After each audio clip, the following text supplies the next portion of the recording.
नमस्कार दोस्तों, आइए सुनते हैं मुंशी प्रेमचंद्र साहित्य सेवा सदन पार्ट 50। सदन सिंह का विवाह संस्कार हो गया।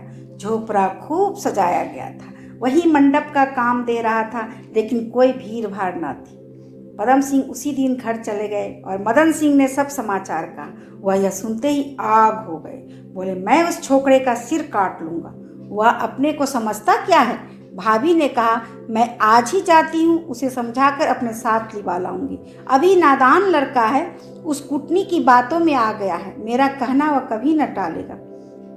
लेकिन मदन सिंह को भामा को डांटा और धमका कर कहा, अगर तुमने उधर जाने का नाम लिया तो मैं अपना और तुम्हारा गला एक साथ ही घोट दूंगा। वह आग में कूदता है, कूदने दो। ऐसा दूध पीता नादान बच्चा नहीं। यह सब उसकी जिद है। बच्चों को भीख मंगा कर न छोड़ू तो कहना। सोचते होंगे दादा मर जाएंगे तो आनंद करूंगा। मुंह धो रखे। यह कोई मारूसी जायदाद नहीं है, यह मेरी अपनी कमाई है। सब की सब कृष्णार्पण कर दूंगा। एक फूटी कौड़ी तो मिलेगी नहीं। गांव में चारों ओर बतकहाव होने लगा। लाला बैजनाथ को निश्चय हो गया कि संसार से धर्म उठ गया। जब लोग ऐसे ऐसे नीच कर्म करने लगे तो धर्म कहाँ रहा। न हुई नवाबी, नहीं तो आज बच्चों की धज्जियां उड़ जाती। अब देखे कौन मुंह लेकर गांव में आते हैं। पदम सिंह रात को बहुत देर तक भाई के साथ बैठे रहे, लेकिन ज्यों ही वह सदन का कुछ जिक्र छेड़ते, मदन सिंह उनकी ओर ऐसी आग्नेय दृष्टि से देखते कि उन्हें बोलने की हिम्मत न पड़ती। अंत में जब वह सोने चले तो पदम सिंह ने हताश होकर कहा, भैया, सदन आपसे अलग रहे तब भी आपका लड़का ही कहलाएगा। वह जो कुछ नेकबद करेगा उसकी बदनामी हम सब पर आएगी। जो लोग इस अवस्था को भली भांति जानते हैं, वह चाहे हम लोगों को निर्दोष समझे, लेकिन जनता सदन में और हम में कोई भेद नहीं कर सकती। तो इससे क्या फायदा कि सांप भी न मरे और लाठी भी टूट जाए।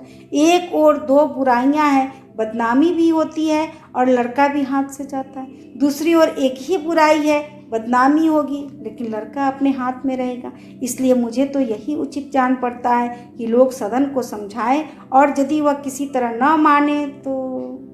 मदन सिंह ने बात काट कर कहा, तो उस चुड़ैल से उसका विवाह ठान दे।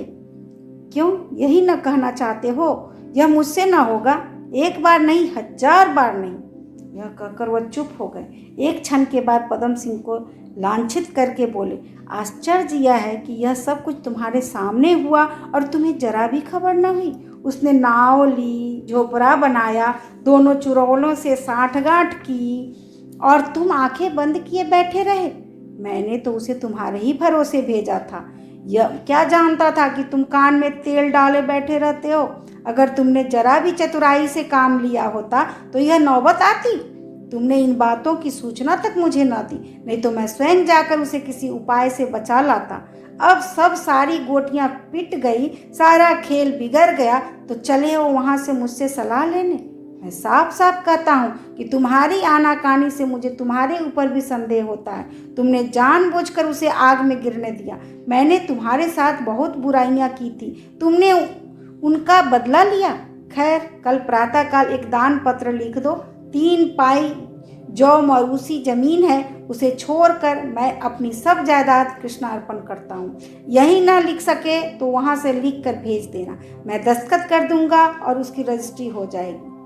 यह कहकर मदन सिंह सोने चले गए, लेकिन पदम सिंह के मर्म स्थल पर ऐसा वार कर गए कि रात भर तड़पते रहे। जिस अपराध से बचने के लिए उन्होंने अपने सिद्धांतों की भी परवाह न की और अपने सहवर्गियों में बदनाम हुए, वह अपराध लग ही गया। इतना ही नहीं, भाई के हृदय में उनकी ओर से मैल पड़ गई। अब उन्हें अपनी भूल दिखाई दे रही थी। निसंदेह अगर उन्होंने बुद्धिमानी से काम लिया होता तो यह नौबत न आती, लेकिन इस वेदना में, इस विचार से कुछ संतोष होता था। जो कुछ हुआ, एक अबला का उद्धार तो हो गया।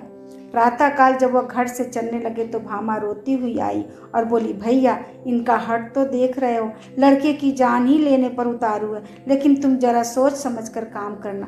भूल चूक तो बड़े बड़ों से हो ही जाती है। वह बेचारा तो अभी नादान लड़का है, तुम उसकी ओर से मन न मैला करना। उसे किसी की टेढ़ी निगाह भी सहन नहीं है। ऐसा ना हो कहीं देश विदेश की राह ले तो मैं कहीं की न रहूं। उसकी सुध लेते रहना, खाने पीने की तकलीफ ना होने पाए। यहाँ रहता था तो एक भैंस का दूध पी जाता था। उसे दाल में घी अच्छा नहीं लगता, लेकिन मैं उसे छिपा कर लोंदे के लोंदे दाल में डाल देती थी। अब इतना सेवा जतन कौन करेगा, न जाने बेचारा कैसे होगा।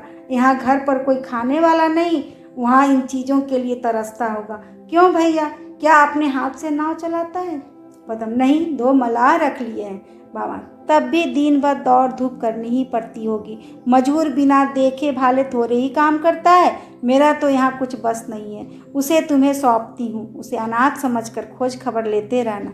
मेरा रोया रोया तुम्हें आशीर्वाद देगा। अब की कार्तिक स्नान में मैं उसे जरूर देखने जाऊँगी।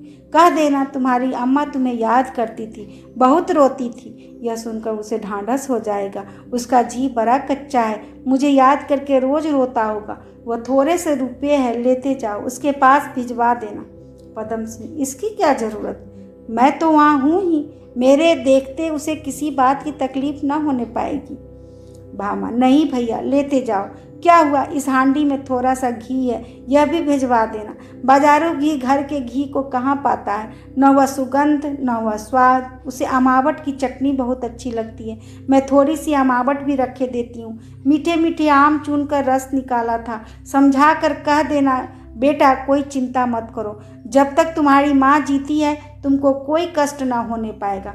मेरे तो वही एक अंधे की लकड़ी है, अच्छा है बुरा है तो अपना ही है। संसार की लाज से आंखों से चाहे दूर कर दूं, लेकिन मन से थोड़े ही दूर कर सकती हूँ। अभी आप सुन रहे थे मुंशी प्रेमचंद्र साहित्य सेवा सदन पार्ट 50। धन्यवाद।